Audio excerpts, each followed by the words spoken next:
ಕೆಲ ವಾರಗಳ ಹಿಂದಷ್ಟೇ IMF ಪ್ರಕಾರ ನಮ್ಮ ಭಾರತ ಪ್ರಪಂಚದಲ್ಲೇ 4ನೇ ಅತಿ ದೊಡ್ಡ ಆರ್ಥಿಕತೆಯಾಗಿ ಹೊರಹೊಮ್ಮಿದೆ ಎಂಬ ಸುದ್ದಿ ಎಲ್ಲರಿಗೂ ಗೊತ್ತಿದೆ. ಆದರೆ ಇನ್ನೂ ಹಲವು ಸುದ್ದಿಜಾಲಗಳ ಪ್ರಕಾರ ಭಾರತ ಜಪಾನ್ ಅನ್ನ ಹಿಂದಿಕ್ಕಿಲ್ಲ ಎಂಬ ಸುದ್ದಿ ಪ್ರಕಟವಾಗಿದೆ. ಇದಕ್ಕೆ ಯಾವುದೇ ಮೂಲಾಧಾರಗಳಿಲ್ಲದ ಕಾರಣ ಸದ್ಯಕ್ಕೆ ನಾವು 4ನೇ ಅತಿ ದೊಡ್ಡ ಆರ್ಥಿಕತೆಯಾಗಿದ್ದೇವೆ. ಈ ವಿಚಾರ ಸೋಷಿಯಲ್ ಮೀಡಿಯಾಗಳಲ್ಲಿ ಗೊತ್ತಾಗುತ್ತಿದ್ದಂತೆ ಎಲ್ಲರೂ ಕೂಡ ದೇಶದ ಬಗ್ಗೆ ಹೆಮ್ಮೆಯ ಪೋಸ್ಟ್ಗಳನ್ನು ಹಂಚಿಕೊಳ್ತಿದ್ರು. ಆದರೆ ಇದರ ಮಧ್ಯೆ ಒಂದು ಫೋಟೋ ಭಾರಿ ವೈರಲ್ ಆಗಿತ್ತು. ಈ ಫೋಟೋದಲ್ಲಿ ನೋಡೋದಾದರೆ ಭಾರತ ಜಪಾನನ್ನು ಆರ್ಥಿಕವಾಗಿ ಹಿಂದಿಕ್ಕಿರಬಹುದು, ಆದರೆ ಬೇರೆ ವಿಚಾರಗಳಲ್ಲಿ ನಮ್ಮ ದೇಶ ಜಪಾನ್ಗಿಂತ ಎಷ್ಟೋ ಹಿಂದುಳಿದಿದೆ. ಮೊದಲನೇದಾಗಿ ನಾವೇನು ಅಭಿವೃದ್ಧಿಯ ಮಾನದಂಡ ಅಂತ HDI ಅಂದರೆ ಮಾನವ ಅಭಿವೃದ್ಧಿ ಸೂಚ್ಯಾಂಕ ಅಂತ ಕರಿತೀವಿ, ಅದರ 2023ರ ವರದಿಯನ್ನು ನೋಡೋದಾದರೆ ಜಪಾನ್ 194 ದೇಶಗಳ ಪೈಕಿ 23ನೇ ಸ್ಥಾನದಲ್ಲಿದೆ. ನಮ್ಮ ಭಾರತ 130ನೇ ಸ್ಥಾನದಲ್ಲಿದೆ.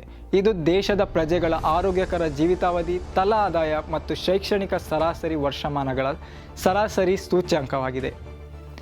HDI ಪ್ರಕಾರ ಜಪಾನ್ ಪ್ರಜೆಗಳ ಸರಾಸರಿ ಜೀವಿತಾವಧಿಯು 84 ವರ್ಷ ಇದ್ದರೆ ಭಾರತೀಯ ಪ್ರಜೆಗಳದ್ದು ಕೇವಲ 72 ವರ್ಷ ಮಾತ್ರ. ಇನ್ನು ವಿದ್ಯಾಭ್ಯಾಸದಲ್ಲಿ ಜಪಾನಿಯರು ಸರಾಸರಿ 12 ವರ್ಷಗಳ ಕಾಲ ಎಜುಕೇಷನ್ ಪೂರ್ಣಗೊಳಿಸಿದರೆ ಭಾರತೀಯರು ಕೇವಲ 6 ವರ್ಷ ಮಾತ್ರ ಎಜುಕೇಷನ್ ಪೂರ್ಣಗೊಳಿಸಿದ್ದಾರೆ. ಅಂದರೆ ಎಲಿಮೆಂಟ್ರಿ ಎಜುಕೇಷನ್ ಕೂಡ ಮುಗಿಸಿಲ್ಲ. ಇನ್ನು ಭಾರತದ ಜನಸಂಖ್ಯೆಯನ್ನು ನೋಡೋದಾದರೆ 143 ಕೋಟಿ ಜನಸಂಖ್ಯೆ ಇದ್ದರೆ ಜಪಾನ್ ಕೇವಲ 12.3 ಕೋಟಿ ಜನಸಂಖ್ಯೆಯನ್ನು ಮಾತ್ರ ಹೊಂದಿದೆ. ಈ ಜನಸಂಖ್ಯೆ ಕೂಡ ನಮ್ಮ GDP ತಲಾದಾಯದ ಮೇಲೆ ಹೊಡೆತ ಬೀಳ್ತಿದೆ.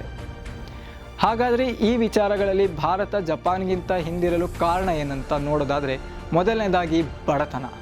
ಮಲ್ಟಿ ಡೈಮೆನ್ಷನಲ್ ಪಾವರ್ಟಿ ಇಂಡೆಕ್ಸ್ ನೋಡೋದಾದರೆ ಭಾರತ ತೀರಾ ಹಿಂದೆ ಉಳಿದಿದ್ದು ಇರಾಕ್ ಮತ್ತು ತಜಕಿಸ್ತಾನ್ ದೇಶಗಳಿಗಿಂತ ಹೆಚ್ಚು ಬಡತನದಲ್ಲಿ ಬಾಳುತ್ತಿದೆ. ಇನ್ನು ಭಾರತದಲ್ಲಿ ಆವರೇಜ್ ಏಜ್ ಗ್ರೂಪನ್ನು ನೋಡೋದಾದರೆ 29 ವರ್ಷದ ವಯಸ್ಸಿನ ಯುವಕ ಯುವತಿಯರು ಹೆಚ್ಚಾಗಿದ್ದು ಜಪಾನ್ನಲ್ಲಿ 49ರಿಂದ 50 ವರ್ಷದ ವಯಸ್ಸಿನವರು ಹೆಚ್ಚಾಗಿದ್ದಾರೆ.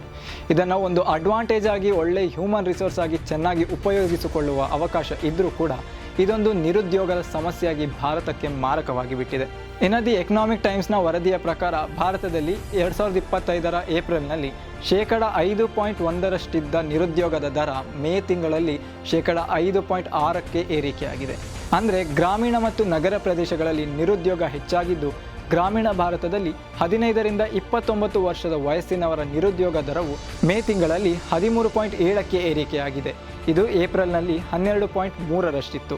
ನಗರ ಪ್ರದೇಶದಲ್ಲಿ ಯುವ ನಿರುದ್ಯೋಗವು ಮೇ ತಿಂಗಳಲ್ಲಿ 17.9ಕ್ಕೆ ಏರಿದೆ.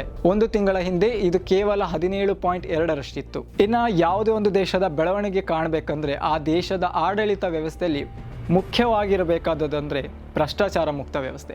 ಇನ್ನು ನಮ್ಮ ಭಾರತದ ಭ್ರಷ್ಟಾಚಾರದ ರ್ಯಾಂಕನ್ನು ನೋಡೋದಾದರೆ 180 ದೇಶಗಳ ಪೈಕಿ 96ನೇ ಸ್ಥಾನದಲ್ಲಿದೆ. ಅಂದರೆ ನಮ್ಮಲ್ಲಿ ಭ್ರಷ್ಟಾಚಾರ ಎಷ್ಟರ ಮಟ್ಟಿಗೆ ಇದೆ ಅಂತ ನೀವೇ ಯೋಚಿಸಿ. ಇನ್ನು ಜಪಾನ್ನಲ್ಲಿ ಭ್ರಷ್ಟಾಚಾರ ಇಲ್ಲವೇ ಇಲ್ಲ ಅಂತ ಏನಿಲ್ಲ, ಆದರೆ ಭ್ರಷ್ಟಾಚಾರದಲ್ಲಿ ಜಪಾನ್ 180 ದೇಶಗಳ ಪೈಕಿ ಕೇವಲ 20ನೇ ಸ್ಥಾನದಲ್ಲಿದೆ.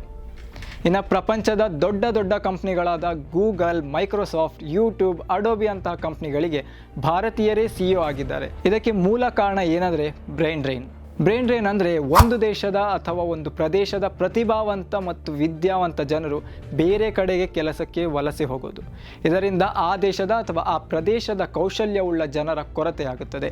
ಇಲ್ಲಿ ಏನಾಗುತ್ತೆ ಅಂದರೆ ಅವರು ಎಲ್ಲ ಇನ್ಪುಟ್ಗಳನ್ನ ಇಲ್ಲಿ ಪಡೆದುಕೊಂಡು ಔಟ್ಪುಟ್ಗಳನ್ನ ಮಾತ್ರ ಬೇರೆ ದೇಶದಲ್ಲಿ ಕೊಡ್ತಾರೆ. ಇಷ್ಟೆಲ್ಲದರ ಜೊತೆಗೆ ಒಂದು ದೇಶದ ಒಟ್ಟಾರೆ ಅಭಿವೃದ್ಧಿಯಲ್ಲಿ ಸರ್ಕಾರದ ಜೊತೆಗೆ ಸಾರ್ವಜನಿಕರ ಪಾತ್ರ ಕೂಡ ಇಂಪಾರ್ಟೆಂಟ್ ಆಗಿರುತ್ತೆ.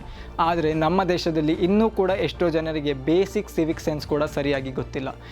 ಕಂಡಲ್ಲಿ ಕಸ ಎಸೆಯೋದು, ಟ್ರೈನಲ್ಲಿ ಗುಟ್ಕಾ ಒಗೆಯೋದು, ಸಾರ್ವಜನಿಕ ಸ್ಥಳಗಳಲ್ಲಿ ಮೂತ್ರ ವಿಸರ್ಜನೆ ಮಾಡೋದು, ಇನ್ನು ಹಲವು ವಿಚಾರಗಳಿಂದ ನಮ್ಮ ದೇಶ ಹಿಂದೆ ಉಳಿದಿದೆಯಾ ಎಂಬ ಪ್ರಶ್ನೆ ಕಾಡುತ್ತದೆ.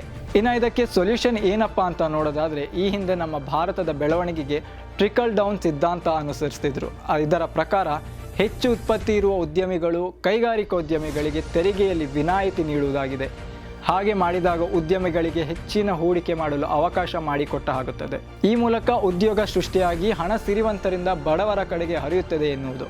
ಆದರೆ ಈ ಸಿದ್ಧಾಂತ ಈಗಾಗಲೇ ಇಂಗ್ಲೆಂಡ್ನಲ್ಲಿ ಸೋತಿದ್ದು ಇದೀಗ ಭಾರತದಲ್ಲಿಯೂ ಸೋಲ್ತಿದೆ.